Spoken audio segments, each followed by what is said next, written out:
그 위기의 순간을 하나님과 동행하는 법을 배워나간다고 한다면 우리가 최고로 아름답게 드릴 수 있는 예배, 고난 가운데서도 하나님과 동행할 수 있는 예배자의 삶을 살아갈 수 있지 않을까 싶어 오늘 이 본문의 말씀은 저와 여러분에게 매우 중요한 본문이라 여겨집니다. 우리가 그 고난의 시간을 어떻게 바르게 지나갈 수 있는가? 첫째로 이것입니다. 고난의 시간에 의도적으로 더 하나님께 예배해야 합니다.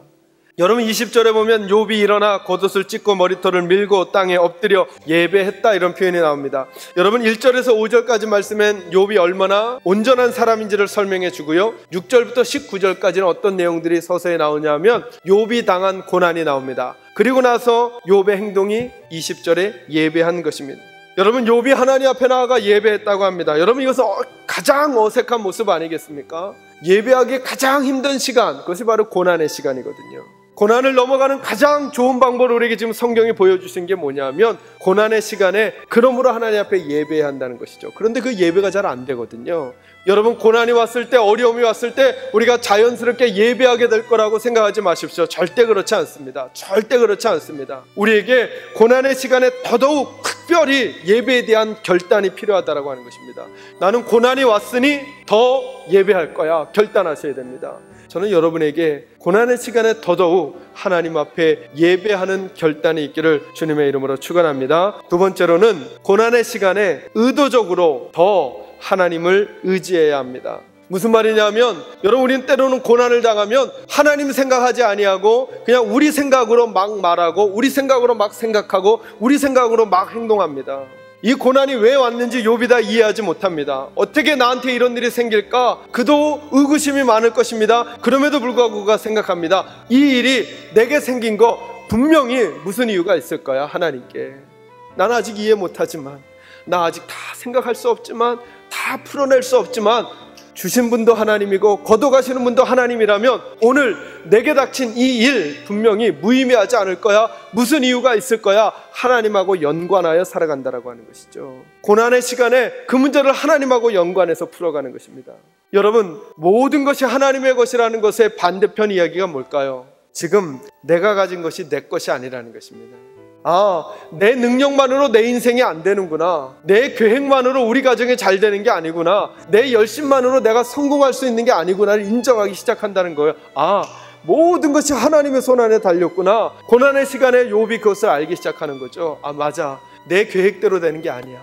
내 힘대로 되는 게 아니야. 내 생각대로 되는 게 아니야. 하나님하고 같이 살아야지. 하나님하고 같이 걸어가야지. 하나님한테 맡겨드려야지 라고 하는 고백을 지금 드리는 것입니다. 여러분은 어떤 환경과 조건 가운데 계십니까? 절대로 하나님을 놓치지 않게 되시기를 주님의 이름으로 축원합니다. 하나님을 사랑하는 자, 곧 그의 뜻대로 부르심을 입은 자들에게는 모든 것, 지금의 실패, 지금의 역경, 지금의 고난, 지금의 눈물, 지금의 아픔도 합력해서 변화되어서 우리에게 유익으로 변화될 줄로 믿는 믿음이 있기를 주님의 이름으로 축원합니다. 마지막 세 번째로 고난의 시간에 범죄하지 말아야 합니다. 이 모든 일에 욥이 범죄하지 아니하고 하나님을 향하여 원망하지 아니하니라. 아멘. 입으로 하나님을 원망함으로 죄를 범하지 않았다. 그러니까 고난의 시간에 역경이 찾아왔을 때 죄를 범하기 쉬운 가장 좋은 통로가 어디냐면 입이라는 것입니다. 입. 고난은 넘어가기가 쉽지가 않습니다. 고난은 우리의 본질을 드러냅니다. 여러분 지금까지의 내 모습이 나의 믿음의 모습이 아니라 그때 보여진 내 모습이 진짜 내 모습이라는 사실을 놓치지 마십시오. 거기부터 다시 쌓아가야 믿음을 쌓아갈 수 있습니다. 그래서 여러분 고난은 우리에게 영적인 싸움입니다. 이 말을 꼭 기억해 놓으십시오. 고난은 영적인 싸움입니다. 내가 하나님의 자녀다움을 보일 수도 있고 하나님의 자녀로서 실패할 수도 있는 시간이 바로 이 시간이구나. 근데 그때 가장 먼저 죄를 범하는 통로가 어디냐? 입이라는 것입니다. 입. 여러분 그 고난이 다가왔을 때 우리들의 격정을 이기지 못하고 뱉어놓은 그 말, 쓸어담기가 너무너무 어려우며 나중에 일이 해결된 다음에 그 말들이 우리에게 부끄러움이 되어 다시 우리에게 돌아오게 될 것입니다. 고난을 당했을 때 다른 이와 갈등이 생기고 역경이 생기고 장애물이 왔을 때 제일 하나님 앞에 지혜롭게 그 순간을 넘어가는 첫 단추, 입을 닫는 것입니다. 사람에게는 입을 닫고 하나님을 향하여 입을 여는 것입니다. 하나님과 동행하는 삶이 예배입니다. 그 동행하는 삶을 가장 어렵게 만드는 것이 뭐냐면 고난이라고 하는 문제입니다. 근데 하나님 우리에게 말씀하십니다.